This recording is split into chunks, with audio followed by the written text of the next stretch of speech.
नमस्कार, आप देख रहे हैं 4 PM न्यूज़ नेटवर्क और मैं हूं आपके साथ गोविंद। जब हम अपने देश में 15 अगस्त का जश्न मना रहे थे, उसी वक्त दुनिया के एक हिस्से में हलचल मची हुई थी। पूरी दुनिया मौन होकर देखती रह गई और अफगानिस्तान पूरी तरह से तालिबान के हाथ में चला गया। पिछले 3 महीनों से जारी लड़ाई में कंधार, हेरात, कुंडूज, जलालाबाद, बल्क समेत अफगानिस्तान के बाकी हिस्से एक एक कर तालिबान के कब्जे में आते रहे। लेकिन राजधानी काबुल में इतनी जल्दी हलचल मचने वाली है, इसका अंदाजा शायद ही किसी को था। रविवार की सुबह तालिबान के लोगों ने अचानक काबुल पर घेरा डाला और अफगान सरकार और सेना बिना मुकाबला किए सरेंडर करती दिखी। फिर क्या, हर एक पल अफगानिस्तान में तस्वीर बदलती चली गई और तालिबान लड़ाकों ने हथियार के दम पर पूरे काबुल शहर को घेर लिया। ऐसे में हड़कंप तब मच गया जब अफगान राष्ट्रपति अशरफ गनी के देश छोड़कर जाने की खबरें सामने आई। इस घटना के थोड़ी देर बाद ही तालिबान के प्रवक्ता ने ऐलान कर दिया कि हमारे लड़ाके पूरी कानून व्यवस्था को अपने हाथों में लेने जा रहे हैं। हालांकि तालिबान ने सेना और आम नागरिकों को सुरक्षा का भरोसा दिलाया, लेकिन शहर की सड़कों पर घरों से भागते हुए लोगों की तस्वीर भी पूरी दुनिया ने देखी। ऐसे में आज हम आपको तालिबान से जुड़ी कुछ खास बातों को आपके सामने रखेंगे कि आखिर तालिबान क्या है, यह संगठन कौन चलाता है और कैसे काम करता है, इसके पास पैसे कहां से आते हैं और बाकी बहुत कुछ। दरअसल पश्तो जबान में तालिबान का मतलब होता है छात्र, खासकर ऐसे छात्र जो कट्टर इस्लामी धार्मिक शिक्षा से प्रेरित हों। माना जाता है कि तालिबान की बुनियाद पाकिस्तान में कट्टर सुन्नी इस्लामी विद्वानों ने धार्मिक संस्थाओं के सहयोग से खड़ी की थी। साथ ही तालिबान को खड़ा करने के पीछे सऊदी अरब से आ रही आर्थिक मदद को भी बड़ा जिम्मेदार माना गया था। ऐसे में सबसे पहले तालिबान की पृष्ठभूमि को समझने के लिए हमें 1980 में जाना होगा। उस समय सोवियत यूनियन की सेना के संरक्षण में ही अफगान सरकार चल रही थी, तो वहीं कई मुजाहिदीन समूह सेना और सरकार के खिलाफ लड़ रहे थे और इन मुजाहिदीनों को अमेरिका और पाकिस्तान से मदद मिलती थी। लेकिन साल 1989 में सोवियत यूनियन ने अपनी सेना वापस बुला ली और सोवियत सेना के खिलाफ लड़ने वाले लड़ाके अब आपस में ही लड़ने लगे। तभी 1990 के दशक की शुरुआत में ऐसा ही एक लड़ाका मुल्ला मोहम्मद उमर सामने आया, जिसने कुछ पश्तून युवाओं को साथ लेकर तालिबान आंदोलन शुरू किया। इसके बाद ही उत्तरी पाकिस्तान में तालिबान का उभार हुआ। इसके बाद साल 1992 में तालिबान ने दूसरे मुजाहिद संगठनों से मुकाबला करना शुरू कर दिया। फिर तालिबान ने साल 1995 में हेरात और 1996 में काबुल पर कब्जा जमा लिया।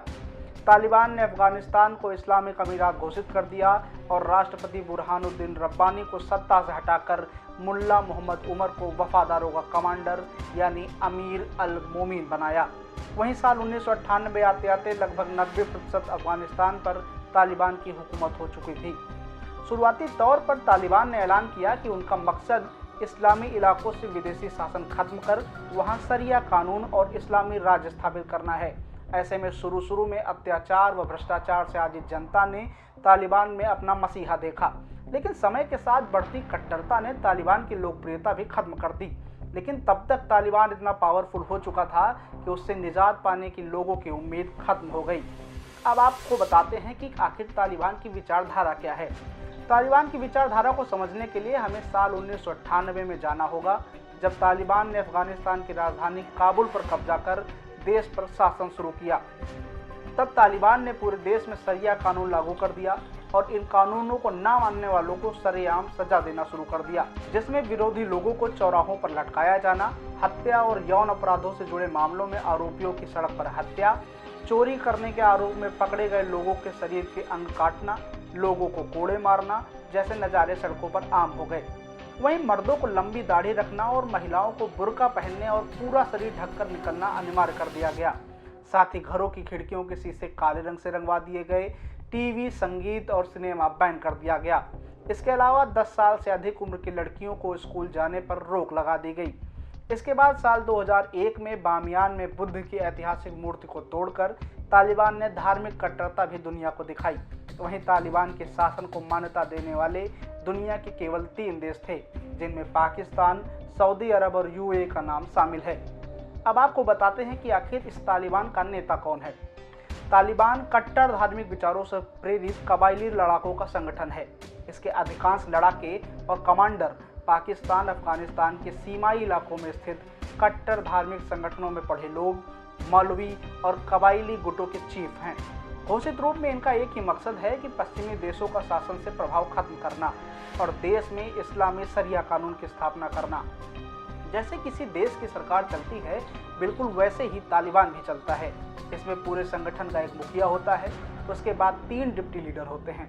इनकी एक लीडरशिप काउंसिल होती है जिसे रहबरी शूरा कहते हैं। उसके बाद अलग अलग विभागों के कमीशन हैं। सभी प्रांतों के अलग अलग गवर्नर और कमांडर की नियुक्ति भी की जाती है।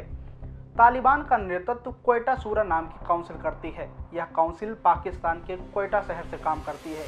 जब साल 2013 में तालिबान के संस्थापक मुल्ला उमर की पाकिस्तान के कराची में मौत हुई और उसके उत्तराधिकारी मुल्ला अख्तर मसूर को 2016 की ड्रोन स्ट्राइक में मार गिराया गया, तब से हैबतुल्ला अखुंदजादा तालिबान का कमांडर है और उमर का बेटा मुल्ला मोहम्मद याकूब भी हैबतुल्ला के साथ है।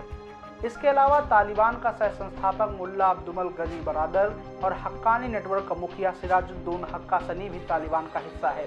वह तालिबान के राजनीतिक, धार्मिक और सैन्य मामलों का सुप्रीम कमांडर है। हिब्बुल्लाह अखुंदजादा कंदार में एक मदरसा चलाता था और तालिबान की जंगी कार्रवाई के हक में फतवे जारी करता था। वहीं सत्ता हस्तांतरण की बातचीत के लिए काबुल पहुंचा तालिबान कमांडर मुल्ला अब्दुल गनी बरादर तालिबान में दूसरी रैंक पर है, जिसे अफगानिस्तान पर कब्जे के बाद राष्ट्रपति बनाया गया है। यह तालिबान का राजनीतिक प्रमुख है और दोहा में लगातार अफगानिस्तान को लेकर तालिबान की ओर से बातचीत में शामिल होता रहा है। यह 1994 में बने तालिबान के 4 संस्थापक सदस्यों में एक था और संस्थापक मुल्ला उमर का सहयोगी रहा है। अब आपको बताते हैं कि तालिबान के पास आखिर ये पैसा आता कहां से है। हालांकि तालिबान अपने हिसाब किताब का कोई ब्यौरा कहीं प्रकाशित नहीं करता, लेकिन फोर्ब्स की रिपोर्ट के मुताबिक तालिबान की कमाई का सबसे अहम सोर्स ड्रग्स ट्रैफिकिंग है। दरअसल दुनिया की 80% अफीम का उत्पादन अफगानिस्तान में होता है और अफीम के उत्पादन वाले अधिकतर इलाके तालिबान के कब्जे में हैं। माना जाता है कि तालिबान अफीम से करीब 2800 करोड़ रुपए की आमदनी करता है। इसके अलावा तालिबान को मनी प्रोटेक्शन, डोनेशन से भी काफ़ी ज़्यादा कमाई होती है। इंडिया टुडे की एक रिपोर्ट में कहा गया है कि नाटो की एक गोपनीय रिपोर्ट में सामने आया था कि साल 19 और 20 में तालिबान का वार्षिक बजट $1.6 बिलियन था, जो कि 4 साल में 400 गुना से भी ज़्यादा हो गया था। नाटो की रिपोर्ट के अनुसार तालिबान को माइनिंग से $464 मिलियन, ड्रग्स से $416 मिलियन और विदेशी डोनेशन से $240 मिलियन मिलते हैं। वहीं एक्सपोर्ट से $240 मिलियन, टैक्स से $160 मिलियन और रियल एस्टेट से $80 मिलियन इस समय पर मिल रहे हैं। अब आपको बताते हैं कि 20 साल में तालिबान आखिर इतना मजबूत कैसे हो गया। साल था 2001 और तारीख थी 11 सितंबर। करीब 19 आतंकियों ने अमेरिका के 4 यात्री विमानों को हाईजैक किया। इनमें से 2 विमानों को वर्ल्ड ट्रेड सेंटर और 1 विमान को पेंटागन और 1 विमान अज्ञात जगह में क्रैश करा दिया गया। इस हमले में करीब 3000 लोगों की मौत हो गई।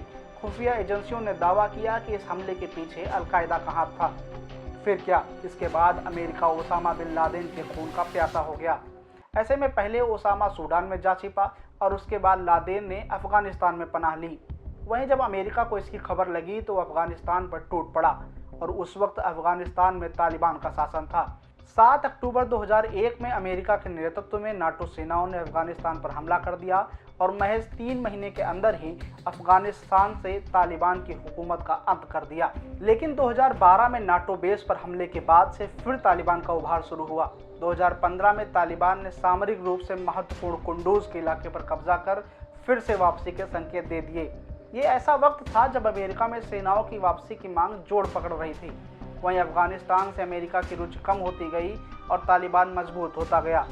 इसी के साथ पाकिस्तानी आतंकी संगठनों, पाकिस्तान की सेना और आईएसआई की खुफिया मदद से पाक सीमा से सटे इलाकों में तालिबान ने अपना बेस मजबूत किया। अफगानिस्तान से लौटने की अपनी कोशिशों के तहत 2020 में अमेरिका ने तालिबान से शांति वार्ता शुरू की और दोहा में कई राउंड बातचीत भी हुई। एक तरफ तालिबान ने सीधे वार्ता का रास्ता पकड़ा तो दूसरी ओर बड़ी शहरों और सैन्य बेस पर हमले की बजाय छोटे छोटे इलाकों पर कब्जे की रणनीति पर काम करना शुरू किया। वहीं अप्रैल 2021 में अमेरिकी सेनाओं की वापसी के बाइडन के ऐलान के बाद तालिबान ने मोर्चा खोल दिया। 90,000 लड़ाकों वाले तालिबान ने 3 लाख से अधिक अफगान फौजों को सरेंडर करने को मजबूर कर दिया। नौबत यहाँ तक आ गई कि अफगान राष्ट्रपति अशरफ गनी, उनके प्रमुख सहयोगियों, तालिबान से लड़ रहे प्रमुख विरोधी कमांडर अब्दुल रशीद दोस्तम और कई वॉरलॉर्ड्स को तजाकिस्तान और ईरान में शरण लेना पड़ा। गौरतलब है कि साल 2001 से 19 के बीच अमेरिका ने अफगानिस्तान पर करीब 61 लाख करोड़ रुपए खर्च किए। इस दौरान अमेरिका ने अपने करीब 2300 से अधिक सैनिकों की जान गंवाई, तो वहीं 64,100 से अधिक अफगानिस्तान सैनिक और पुलिसकर्मियों की भी मौत हो गई। साथ ही इस दौरान जारी युद्ध में 1 लाख से अधिक अफगान नागरिकों ने भी अपनी जान गंवाई। अब आपसे बताते हैं कि इन हालातों में आखिर भारत की चिंता कहाँ है। अफगानिस्तान में बिगड़ रहे हालातों के बाद भारत की स्थिति काफ़ी संवेदनशील है, क्योंकि भारत ने पिछले 20 साल में अरबों डॉलर अफगानिस्तान के विकास में निवेश कर चुका है। स्कूल, अस्पताल, बिजली, गैस संयंत्रों समेत कई बड़ी परियोजनाओं पर भारत ने काफ़ी खर्च किया, लेकिन अब तालिबान शासन आने से ये सब कुछ खत्म हो चुका है। ऐसे में एयर इंडिया के कई विमानों से भारतीयों को स्वदेश लाया जा रहा है। वहीं अफगानिस्तान में फंसे डिप्लोमेट्स को सुरक्षित निकालना भी भारत के लिए एक बड़ी चुनौती है, क्योंकि भारत इससे पहले तालिबान के पिछले शासन में कंधार विमान कांड की आंच भुगत चुका है। अब आपको बताते हैं कि आखिर तालिबान का एजेंडा क्या है। अमेरिका और नाटो देशों की सेनाओं ने इस साल मई में अफगानिस्तान छोड़ना शुरू किया। इसके बाद से ही तालिबान ने अपना प्रभाव अलग अलग शहरों व प्रांतों पर कब्जा कर बढ़ाने लगा। अब तक तालिबान अफगानिस्तान के 34 में से 24 प्रांतों पर कब्जा कर चुका है। साथ ही तालिबान का एजेंडा सिर्फ और सिर्फ अफगानिस्तान को इस्लामिक रिपब्लिक से इस्लामिक अमीरात में बदलना होगा। ऐसे में देखना यह होगा कि क्या कोई अंतर्राष्ट्रीय समुदाय तालिबान शासन में फंसे लोगों की सुरक्षा के लिए कोई कदम उठाने की जहमत करेगा। हालांकि अभी तक अफगानिस्तान को लेकर अंतर्राष्ट्रीय रुख भी बड़ा असमंजस वाला है, क्योंकि अमेरिका और मित्र देशों की सेनाओं की वापसी के ऐलान से ऐसा लगा कि मानो अफगानिस्तान को थाली में परोसकर तालिबान के सामने पेश कर दिया गया हो। एक तरफ पूरी दुनिया देखती रह गई और तालिबान ने हथियारों के दम पर अफगानिस्तान पर कब्जा कर लिया। वहीं अफगानिस्तान के 3 करोड़ 84 लाख लोगों ने मानो अपनी आज़ादी और मानवाधिकार के मसले बर्बरियत के आगे आत्मसमर्पण कर दिए। आज के लिए बस इतना ही। बाकी ऐसी ही जानकारी के लिए सब्सक्राइब करें 4 PM, क्योंकि यहाँ मिलेंगी देश और दुनिया से जुड़ी हर छोटी बड़ी खबरें। शुक्रिया।